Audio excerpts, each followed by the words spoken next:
Amalan terbaik yang pertama untuk mengisi hidup yang sementara ini adalah hafidul iman, menjaga iman kita, tauhid kita, akidah kita di dalam kehidupan sehari-hari yang sementara ini.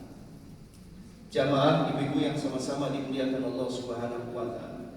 Amalan terbaik yang kedua untuk mengisi hidup yang sementara ini adalah hafidul ibadah. Apa hafidul ibadah, Ustaz? Yaitu kita berusaha untuk menjaga ibadah kita, rutinitas ibadah kita, terutama sholat 5 waktu kita. Terutama sholat 5 waktu kita. Dari sekian banyak ibadah, terutama jaga sholat 5 waktu kita. Jangan sampai sholat 5 waktu kita tinggalkan. Dalam keadaan sibuk, sholat tidak boleh ditinggal. Dalam keadaan senang, sholat tidak boleh ditinggal.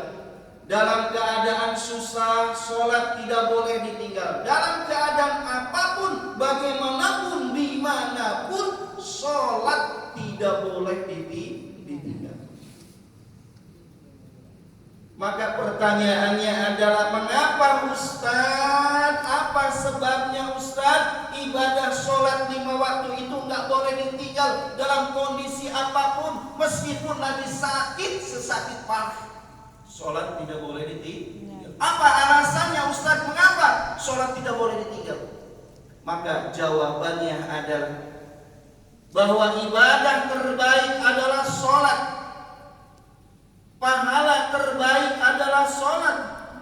Penolong terbaik adalah sholat.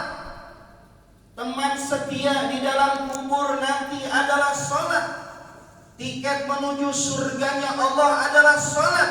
Bahkan ibadah yang diwasiatkan oleh Rasulullah menjelang wafatnya, ummati as-sholat. Umatku jangan tinggalkan sholat.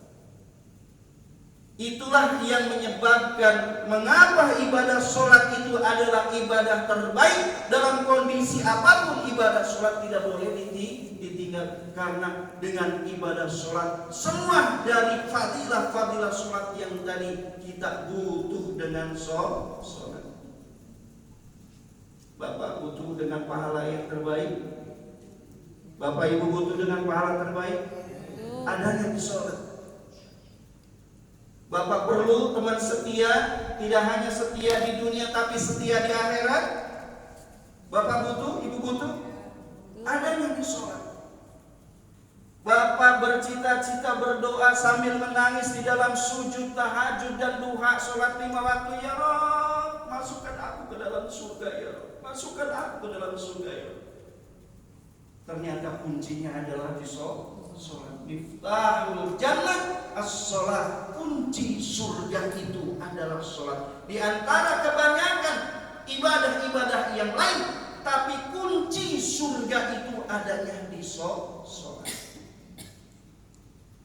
Jamaah ibu-ibu yang sama-sama dimuliakan Allah Subhanahu wa taala. Kita berdoa kepada Allah Subhanahu wa taala, ya Allah, mudah-mudahan ibadah kita diterima. Mudah-mudahan ibadah kita yang belum sempurna ini diterima. Ibadah sholat yang belum sempurna ini diterima ya Rabb. Kadang-kadang yang lagi kita melakukan sholat Allahu Akbar, lupa rakaat berapa. Betul Bu?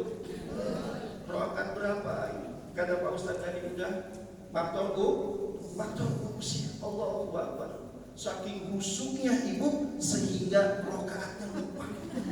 Itu saking husuk sehingga jumlah rakaatnya lupa. Ibadah sholat kita yang belum sempurna tadi mudah-mudahan diterima oleh Allah Subhanahu wa taala. Kadang-kadang sebelum sholat ibu-ibu terutama atau bapak-bapak juga sudah begitu, kalau faktor usia naruh kunci gimana? Naruh kunci.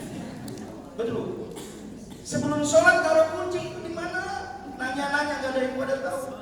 Giliran Allahu Akbar ya Allah, itu kunci ada di. Betul. Ibu pernah begitu pernah? Ibu sering begitu? Sama Ustaz. Mudah-mudahan sholat kita yang belum sempurna seperti tadi mudah-mudahan diterima oleh Allah Subhanahu wa taala.